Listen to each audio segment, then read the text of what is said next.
Ya, Anda kembali di Apa Kabar Indonesia Malam, pemirsa. Seperti Anda saksikan di layar kaca, pemirsa, ini adalah bagaimanakah kita melihat sejarah pertemuan terakhir Indonesia versus Bahrain. Kalau kita lihat pada kualifikasi Piala Dunia 2026 hingga 2014 hingga 2026, di mana kemudian Indonesia memang berkali-kali nampaknya cukup sulit menghadapi Bahrain. Pada kualifikasi Piala Dunia 2014, Indonesia kalah 2-0 dibandingkan dengan Bahrain. Kemudian berikutnya pada saat babak selanjutnya ini Bahrain bahkan mencapai 10-0 dibanding Indonesia, dan bahkan kalau kita lihat pada pertandingan sebelumnya ini nampak seri di mana Bahrain dan juga Indonesia sama-sama golin 2 bola ke kandang masing-masing. Belum lagi kalau kita sempat mengingat gitu ya, pada saat Piala Asia 2024 dan juga 2007 kita bisa melihat bagaimana kemudian Bahrain ini tidak bisa dianggap remeh begitu saja, dan apakah kemudian Patrick Kluivert juga membaca hal ini untuk bisa meramu taktik dan juga pola formasi yang demikian ciamik agar timnas kita bisa bermain maksimal di GBK esok. Kalau kita ingin membaca begitu ya, apakah kemudian Patrick Kluivert ini bisa menemukan formasi yang tepat untuk kemudian melawan Bahrain esok hari? Anda cukup optimis, Bung Toel? Sulit ya. Sulit. Jawabannya bukan soal optimis pesimis. Patrick Kluivert dengan gengnya, dengan Alex Pastoor, Dani Lanzat, Jordi Cruijff memang harus menemukan kekurangan-kekurangan kemarin dan tidak terulang gitu. Kalau targetnya golnya kan harus menang. Yes. Kalau untuk menang bagaimana mainnya kan begitu. Nah itu yang harus dicari gitu loh. Soal optimis apa enggak, targetnya harus menang, itu aja. Target harus menang. Artinya begini, kalau kemarin ada gagal, seberapa cepat mental recovery? Harus cepat. Kemarin 20 gagal, 21 harus dalam mindset yang berubah. Yang saya sebut mental recovery. Psikologis mungkin lebih paham, tapi di situ juga ada tim builder kalau saya baca di susunan timnya. Regi siapa gitu, saya lupa, ada 2 orang. Saya pikir apakah itu yang dimaksud dengan tim builder gitu kan? Karena kalau psikolog itu, kalau senior itu yang hanya ketemu 4-3 hari sebelum pertandingan, kayaknya efektivitasnya saya nggak tahu. Karena harusnya pemain senior di tim nasional udah siap pakai ya. Siap pakai. Dan ini juga posisinya kan mayoritas naturalisasi gitu loh. Paham nggak maksud saya gitu? Kalau dulu generasi Nuralim ya harus didampingi ini oke lah. Tapi kan sekarang kekurangan itu ditutupi dengan cara ambil naturalisasi kan. Yang sudah siap gitu ya? Iya harusnya siap. Cuma tinggal mental recovery gimana gitu loh. Melupakan tuh gimana sih gitu kan. Karena buat pemain bola gak gampang. Jadi bagaimana kembalikan fokus, mental recovery, fokus untuk besok. Karena targetnya harus menang. Jadi ini memang pertandingan yang berat buat besok. Pertandingan yang berat untuk besok, mental recovery.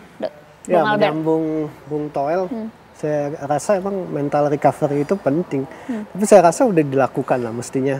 Dengan tim kepelatihan yang ada itu otomatis sudah dilakukan. Karena lagi-lagi, kembali lagi, mental training itu sesuatu yang harus dilatih. Nah, dan dia. Beda tim, beda lagi cara melatihnya. Ya, mental recovery itu seperti apa sih sebenarnya bagi para pemain kita, atlet sepak bola begitu? Ya lebih ke, kalau dari pelatih itu lebih ke visualisasi gitu.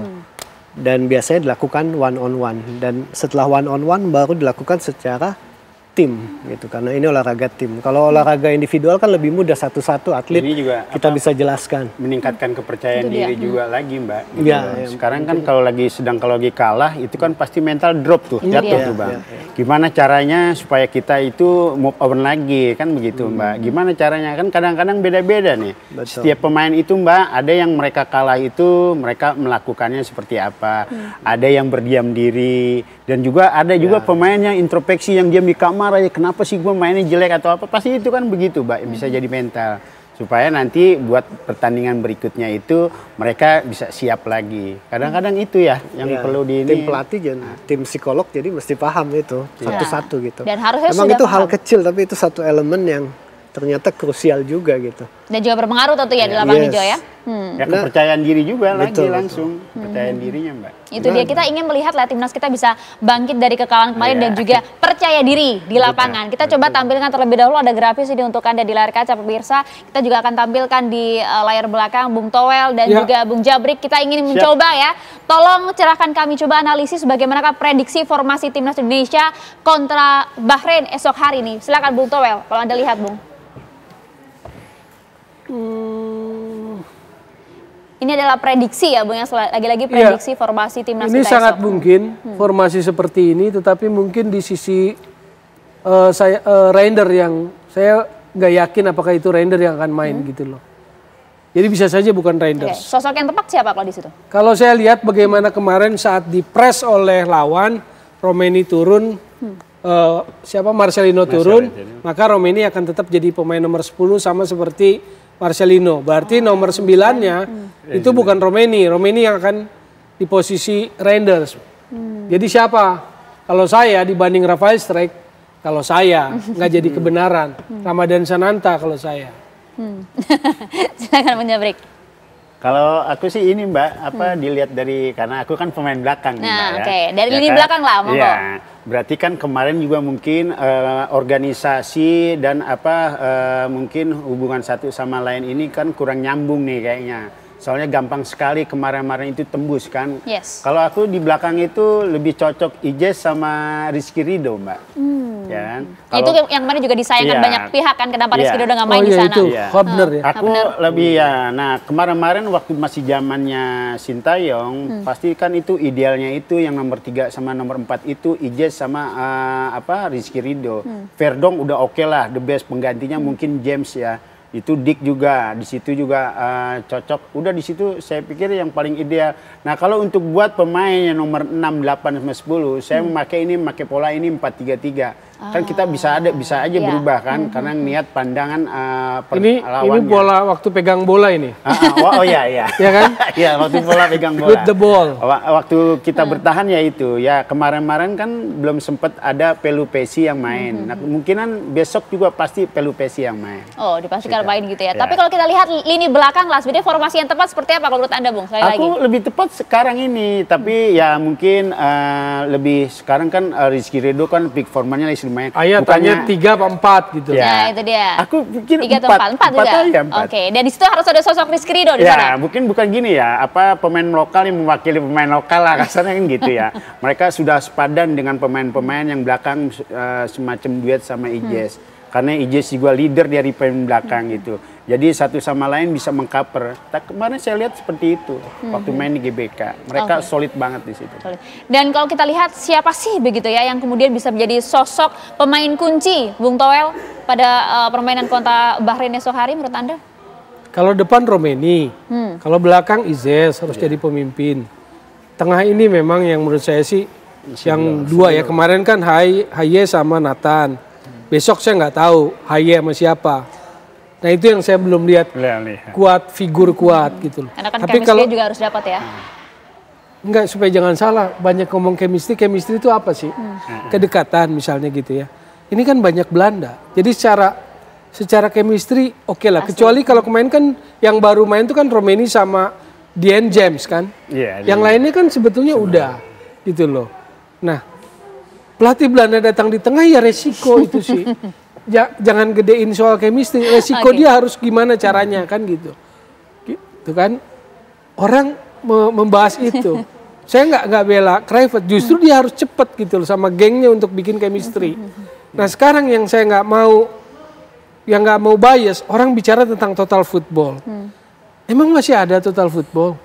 74 bos, Johan Cruyff, gitu loh. Jangan karena asal Belanda total football. Kalau yang datang Inggris kick and rush gitu.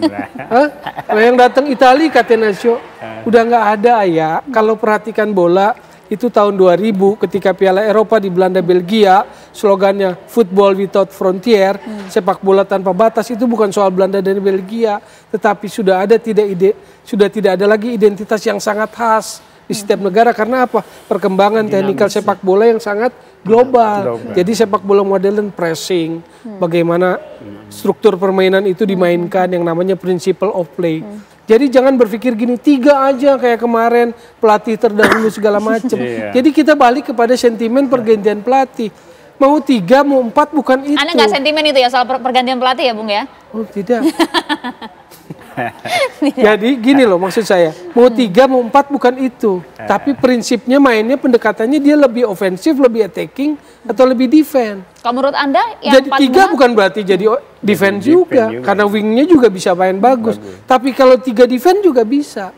Nah, jadi bukan soal 3 atau 4 terus kalau 4 lebih offense, kalau 3 lebih defense enggak gitu loh. Karena itu sih bagian dari permainan, namanya struktur permainan. Itu loh. Bang, respon Anda Bang? Udah semua sama Bang Toel, udah semuanya. Sepakat artinya begitu ya? Sepakat, jadi memang, sepakat, Tapi dia jeli tadi, saya setuju, bukan Hubner yang pertama. Iya, jadi benar. Iya. Tapi kalau Anda melihat sebenarnya harus seperti apa sih permainan dari timnas kita esok hari gitu ya? Karena kan sekali lagi, Bahrain ini kan cukup cerdas ya cara bermain, terlebih lagi juga mengobrak-abrik emosional para pemain kita gitu loh. Ya, untuk menghadapi besok pertandingan lawan Bahrain, Mbak. Mungkin kan katanya banyak yuk bisa mengulur-ngulur waktu lah atau deping semuanya. Itu dia. Nah, kita juga harus bisa mengatur. Kita harus gimana? Apakah kita kalau bola dilawan atau di Bahrain, itu kan mereka memperlambat. Katanya kan begitu. Dia bilang katanya mengulur-ngulur waktu lah atau apanya. Sampai kita capek, lengah, kemudian diambil poinnya. Nah, gimana Patrick Kluivert untuk mengakali permainan Bahrain seperti itu? Ya, kita harus fresh. Ya kan tekan, bikin buat dia kesalahan sewaktu dia memegang bola. Berarti kalau dia bola dilawan, berarti dia kan bisa bermain itu tuh Mbak. Ya kita harus ada fresh atau apanya, itu aja Mbak. Nah, menarik sekali ya sebenarnya. Dan juga kita nggak boleh mengesampingkan juga bagaimana besok yang hadirnya di GBK puluhan ribu supporter kita. Bagaimana kemudian pemain kita ini harus memposisikan puluhan ribu supporter nih. Haruskah kemudian ini dijadikan semangat atau justru kemudian kekurangan ya bagi timnas kita? Ya harusnya semangat ya, cuman lagi-lagi ya mudah dikatakan cuman sulit untuk dilakukan gitu. Tapi kalau menurut saya kalau memang tim kepelatihannya jeli ya harus udah ada beberapa taktik untuk mental gitu. Salah satunya mungkin mindfulness and breathing gitu, teknik menahan emosi. Atau juga kita udah mesti buat video analisis tim Bahrain kemarin mainnya meskipun gimana. Waktunya singkat usai Australia kemarin? Ya harusnya sudah dilakukan ya. Ini kan cuma teori aja yang saya jelaskan ya. Cuman mestinya kalau ini semua sudah dilaksanakan gitu. Sehingga besok udah siap semua. Cuman lagi-lagi ya kata Bung Toel juga betul juga ada perubahan kepelatihan, ada perubahan tim pelatih itu juga. Lagi-lagi ya ada adaptasi yang perlu dilakukan gitu. Kita nggak bisa nilai. Betul, kita nggak bisa nilai dari satu pertandingan. Betul kata Bung Toel. Nggak fair aja. Nggak fair aja kalau satu pertandingan terus saya langsung mengkritisi. Ini aja targetnya, tunggu aja. Kalau gagal ya pasti kena kritik dan kena. Ya federasi pun menurut saya sih pasti evaluasi. Karena kan jelas ini federasi kan. Waktu ganti targetnya golnya adalah lolos kan. Nah untuk lolos itu kan bisa sekarang ronde 3, bisa juga ronde 4 gitu loh. Kenapa kesusu pengen ronde 3 gitu loh. Itu dia karena udah ramai juga kan kalau netizen nggak kita. Bisa maksud saya. Ya netizen kita juga udah ramai. Ini kalau nggak bisa gimana nih? Dipecat atau enggak? Itu kan juga ramai juga. Jangan sampai kemudian itu yang digeber-geber kan. Kalau Bung Jabrik seperti apa Bung? Ada yang ditambahkan? Aku belum bisa nilai ya Mbak ya. Dengan pergantian pelatih ini yang benar kata Bang Toel juga. Nggak bisa menilai seorang pelatih itu dengan satu pertandingan kan begitu. Pasti juga akan dilihat. Kadang-kadang kan meraba. Ya kan belum tentu peninggalan yang dahulu sama dia itu cocok. Ketergantung ini ramuan. Dan juga harus disesuaikan. Kalau memang mereka memakai pola yang diterapkan sama Patrick, itu juga kan lihat kekelebihan dan kekurangan lawan itu kan seperti apa. Kan begitu. Itu dia kalau ya. Kemarin kan main buktinya Australia, bermain di kandang sama bermain di GBK itu kan beda pola, jauh, ya kan? Nah ternyata kita juga kan beda juga, tapi bedanya kita salah karena banyak yang itu kan blunder juga. Kan seperti itu juga Mbak. Dan juga kalau memang nanti besok di pertandingan, ini kan mungkin kan beda. Kita harus memenangkan kan pertandingan dan juga pemain juga kan dengan tadi yang juga Bang Albert itu mengenai masalah mental atau apanya. Kita juga jangan terlalu kebablasan juga dengan pengen buru-buru kita menang, tapi kita sportivitas main bolanya. Takutnya kan kita nanti banyak kartu Mbak. Kalau kita sampai seperti itu kan. Itu dia. Akibat sebagaimana pemain timnas ya, apa yang harus ditekankan gitu ya oleh para pemain kita pada saat sebelum terjun ke lapangan hijau, pada saat di ruang ganti, apa yang harus ditanamkan di diri, Bang? Kalau Anda biasanya seperti apa? Kalau aku gini Mbak ya, untuk buat menghilangkan ketegangan ya atau apa, itu kadang-kadang kan beda-beda itu, beda-beda gaya atau motivasi, gitu. Ataukah nanti dari pemain yang lain itu suka teriak atau di dalam lapangan juga untuk buat menghilangkan kepercayaan dirinya timbul juga, itu beda-beda. Kalau Anda, Bu? Kalau aku tuh pasti teriak, kadang-kadang aku sih nyanyi aja, aku bikin happy aja gitu loh Mbak. Gitu. Oke, itu dia paling tidak moodnya harus bagus dulu ya. Moodnya harus bagus lagi. Dan ya pertandingan yang kemarin kalah hilangkan, kita harus fokus konsentrasi. Sip, itu, Indonesia harus masih ada bayang-bayang. Bayang-bayang. Itu dia. Pertandingan yang kita lalu, sepakat lah ya, pokoknya mau nggak mau harus curi poin, harus menang. Bukan curi poin, harus ambil poin. Harus ambil poin. Kalau curi itu kan 1, ini harus 3. Harus 3. Jadi yang prediksi kedua, Bang. Kalau bisa ambil gol duluan, itu pasti akan buat lebih rilis. Karena penonton akan memberikan sebuah support, nah itu akan bikin enak. Tapi tetap fokus maksudnya. Kemarin itu kan kesalahannya set pieces, bola mati. Semoga bisa diperbaiki ya. Betul. Sepak pojok kan 3 tuh. Jadi sepak pojok, set play dari tendangan bebas, semoga sudah diantisipasi. Cutback juga. Semoga bisa diantisipasi ya. Cutback juga bola dari ke belakang. Iya. Bisa jadi pelajaran lah untuk pertandingan esok hari. Seperti judul kita, skuad Garuda harus menang lawan Bahrain. Kita sepakat untuk itu ya. Benar itu. Bukan curi ya. Nggak salah ya judulnya kali ini. Harus menang. Terima kasih Bung Toel. Sama-sama. Ya. Adem ayem nih kayak netizen kita pada semangat nontonin Bung Toel ya hari ini. Enggak, soalnya pendampingnya beda kan. Pendampingnya beda. Oke. Terima kasih juga Bung Albert. Terima kasih Bung Jabri atas waktunya bersama kami di Apa Kabar Indonesia Malam.